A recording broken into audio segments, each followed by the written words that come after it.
எல்லாருக்கும் நமஸ்காரம். இன்னைக்கு தசகம் 3ல 8வது ஸ்லோகம் பார்க்க போறோம். இதுல என்ன சொல்றார் அப்படின்னாக்க, எனக்கு ரொம்ப மனசானது ரொம்ப கவலையா இருக்கு. ஏன்னா பட்டத்ரிக்கு வாத நோய் வந்திருக்கு. அதனால அவர் ரொம்ப வருத்தப்பட்டுட்டே இருக்கார். அப்போ ஒரு ஸ்லோகத்துல அவரே என்ன சொன்னார்னா, எனக்கு இந்த வியாதி இருக்கிறதுனால உண்மையில என்னால பக்தி செலுத்த முடியலையே குருவாயூரப்பா அப்படின்னு வருத்தப்பட்டுட்டார் இல்லையா, அதே சொல்றாரு இங்க. எனக்கு மனசானது ரொம்ப கவலையா இருக்கு அப்படின்னா, நான் உன்னை பத்தி ஸ்லோகம் எல்லாம் எழுத வந்துட்டேன், ஆனாலும் எனக்கு கவலைங்கிறது அந்த நோய் பத்தின கவலை இருந்துட்டே இருக்கு அப்படின்றார்.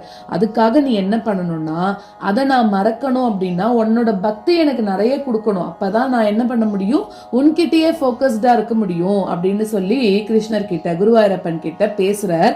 அப்போ என்ன சொல்றாருன்னா, உன்கிட்ட நிறைய பக்தி எப்படி இருக்கணும், அந்த பக்தி எனக்கு எவ்வளவு நல்ல பக்தி, அதாவது டீப் பக்தி எப்படி வரணும்னு கேட்கிறாருன்னா, அப்போ உன்னை பத்தி நினைக்கிற போதெல்லாம் எனக்கு மயிர்கூச்செறியணும், கூஸ்பம்ஸ் வரணும் அப்படின்றார். பக்தி மிகுதியா இருந்தாதான் அதெல்லாம் வரும்.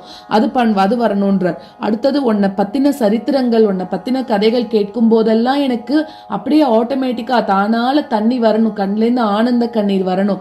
அந்த அளவுக்கு ஒரு ஆழமான பக்தியை நீ தான் கொடுக்கணும் அப்படின்னு சொல்றார். அந்த பக்தி தான் என்ன பண்ணணும், எனக்கு இருக்கக்கூடிய துன்பங்கள், மன துன்பம், உடம்பு துன்பம் எல்லாத்தையும் போக்குற மாதிரி இருக்கணும் அப்படின்னு சொல்லி சொல்றார்.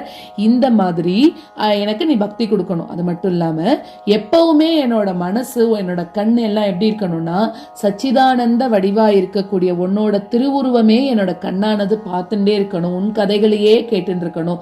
அந்த அளவுக்கு பக்தி எனக்கு வேணும் குருவாயூரப்பா, நீ எனக்கு அதை கொடு அப்படின்னு சொல்லி பட்டத்ரி கேட்கிறார் குருவாயூரப்பன்ட்ட.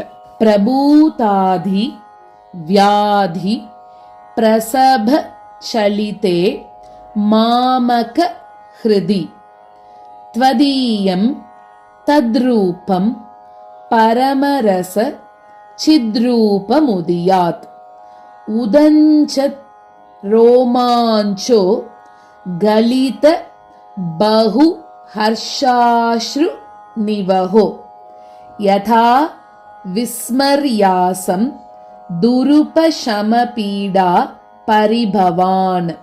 प्रभूताधिव्याधि प्रसभचलिते मामकहृदि प्रभूताधिव्याधि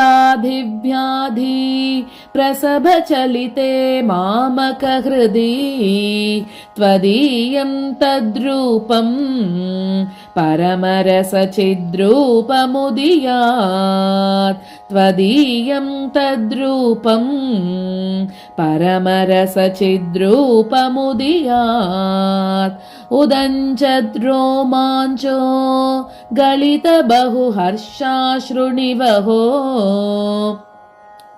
उदञ्चत् रोमाञ्चो गलित बहुहर्षाश्रुनिवहो यथा विस्मर्यासं दुरुपशमपीडा परिभवान् यथा विस्मर्यासं दुरुपशमपीडा परिभवान्.